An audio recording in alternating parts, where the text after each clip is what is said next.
ఎందుకంటే అంతకుముందు చంద్రబాబు నాయుడు గారు ముఖ్యమంత్రిగా ఉండగానే విశాఖపట్నంలో సురేష్ ప్రొడక్షన్స్ వాళ్ళు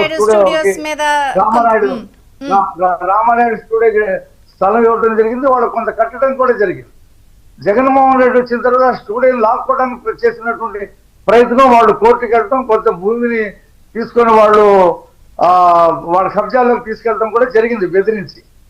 కాబట్టి ఇవాళ ఆ పరిస్థితి లేదు. జగన్మోహన్ రెడ్డి లాంటి ఓ నియంత లేడు. ఆంధ్రప్రదేశ్ లో కూడా అనువైనటువంటి ప్రదేశాలు ఉన్నాయి. మీరు తెలుగు ఇండస్ట్రీని మొత్తం అక్కడి నుంచి ఇక్కడికి రమ్మని మేము అడగట్లా.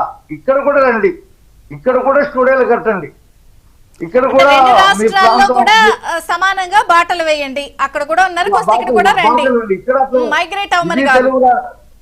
ఇది తెలుగు రాష్ట్రమే, అది తెలుగు రాష్ట్రమే.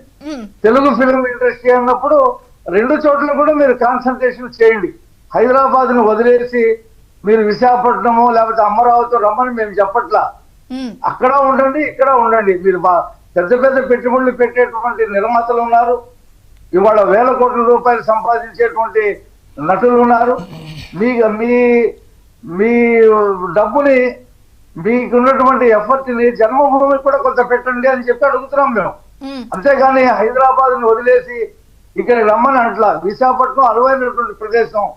ఈ 5 సంవత్సరాలు కూటమి ప్రభుత్వం అవసరమైతే కేంద్ర ప్రభుత్వ సహకారంతో కొంత మీకు ఇస్తాం. ఇక్కడ పరిణామాలు చూస్తున్నారు. ఇక్కడ ఒక టిపికల్ గా ఉంది ఒక ఇష్యూ, పుష్ప అల్లు అర్జున్ ఇష్యూ ఇంత నడుస్తోంది, పొలిటిసైజ్ అయ్యింది ఇష్యూ కూడా.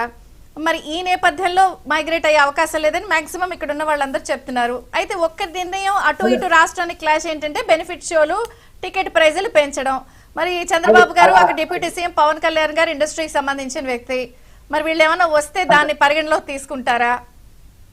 అంటే ఇప్పుడు అక్కడ జరిగినటువంటి సంఘటనకి ఆ నటుడికి సంబంధించిన అంశమే గాని అది మొత్తం సినిమా ఇండస్ట్రీకి సంబంధించినటువంటి అంశం కాదు. అయితే రేవంత్ రెడ్డి గారు లేవనెత్తినటువంటి ప్రశ్నల్లో ఆయన చెప్పినటువంటి దాంట్లో ఇప్పుడు సింగిల్ స్క్రీన్ ఎవరైతే ఎగ్జిబిటర్స్ ఉన్నారో థియేటర్ యజమానులు ఇది స్వాగతించారు తెలంగాణలో, ఆంధ్రాలో కూడా. ఎందుకంటే ఏపీలో విష్ణు కుమార్ రాజు గారు కూడా దీన్ని అన్నారు, ఎందుకు ఇవ్వాలి, అవసరం లేదు అన్నట్టుగా. ఎందుకంటే గతంలో మేడం ఈ బెనిఫిషియల్ ఎప్పుడు వేసేవాళ్ళు, అది ఏదైనా సరే ఒక సంస్థకి ఆర్థిక సాయం చేయడానికో లేకపోతే ఎవరైనా సరే బాధితులకి సహకారం ఇవ్వడానికో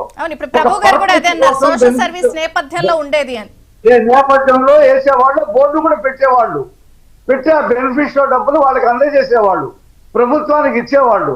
ఇప్పుడు ఏమైంది, ఒక సినిమా నటుడు 300 కోట్ల రూపాయలు తీసుకోవడం, ఈ బెనిఫిషియల్ టికెట్లు పెంచుకోవడం ద్వారా ఈ ప్రొడ్యూసర్లు వారం రోజుల్లోనే మొత్తం డబ్బులు లాగేసేటువంటి పరిస్థితి వచ్చి చిన్న నిర్మాతలు, చిన్న నటులకి అసలు సినిమాలు తీసేటువంటి పరిస్థితి, నటించేటువంటి పరిస్థితి లేకుండా పోయింది.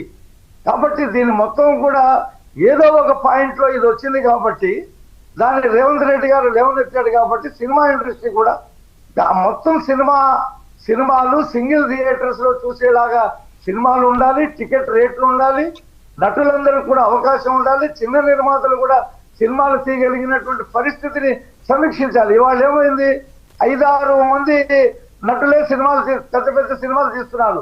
చిన్న సినిమాలు తీస్తే రిలీజ్ నోచుకోవట్లేదు.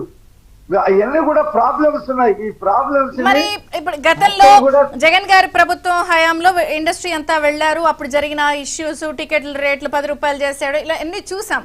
ఇప్పుడు ఈ ఇష్యూస్ అన్ని సార్ట్అవుట్ అవడానికి కూటమి ప్రభుత్వంలో చంద్రబాబు గారు, పవన్ కళ్యాణ్ గారు ఏమైనా చొరవ తీసుకుని వీళ్ళందరితో మాట్లాడి ఇప్పుడు మీరు అన్నారు రండి ఇక్కడికి, మాకు కూడా ఇక్కడ పెట్టండి అని.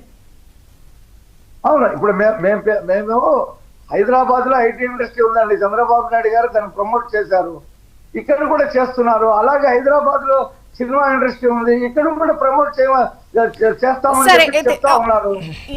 కాబట్టి ఇంకొక విషయం ఏంటంటే ఈ నేపథ్యంలో సినిమా ఇండస్ట్రీ మొత్తం కూడా 1-2 సమావేశాలు ఏర్పాటు చేసుకొని ఈ సినిమా పరిశ్రమ అందరికీ సంబంధించింది, ఎగ్జిబిటర్లకి సంబంధించింది, అలాగే నటులకు సంబంధించింది, నిర్మాతలకి సంబంధించింది, రాష్ట్రాలకు సంబంధించింది, దేన్ని ఎలాగ చేయాలా, ఎక్స్పెన్షన్ చేయాలా మా చంద్రబాబు నాయుడు గారు పిలుస్తున్నారు, పవన్ కళ్యాణ్ గారు మరి ఇప్పుడు పెద్ద సినిమాలు ఉన్నాయి కదా, మీరు కూడా వీళ్ళ నిర్ణయాన్ని సమర్థిస్తారా? టికెట్ రేట్లు పెంచమని చెప్తారా? ఎందుకంటే టికెట్ రేట్లు పెంచితే ఇది ఎవరికి లాభం? ఏదో బ్లాక్ టికెట్లే సినిమా వాళ్ళు అమ్ముకున్నట్టుగా ఉందని ఒక వర్షన్ ఉంది. అదే ఇప్పుడు జరిగింది, మొన్న 3 రోజులైంది రేవంత్ రెడ్డి గారు చెప్పి, మా ప్రభుత్వం ఇంకా దాని మీద కాన్సన్ట్రేషన్ చేయలేదు. ఇప్పుడు అక్కడ నిర్మాతలు, అక్కడ దర్శకులు, నటులందరూ కూడా ఇవాళ రేపట్లో మళ్ళీ రేవంత్ రెడ్డి గారిని కలుస్తారంటున్నారు కదా, మళ్ళీ అక్కడ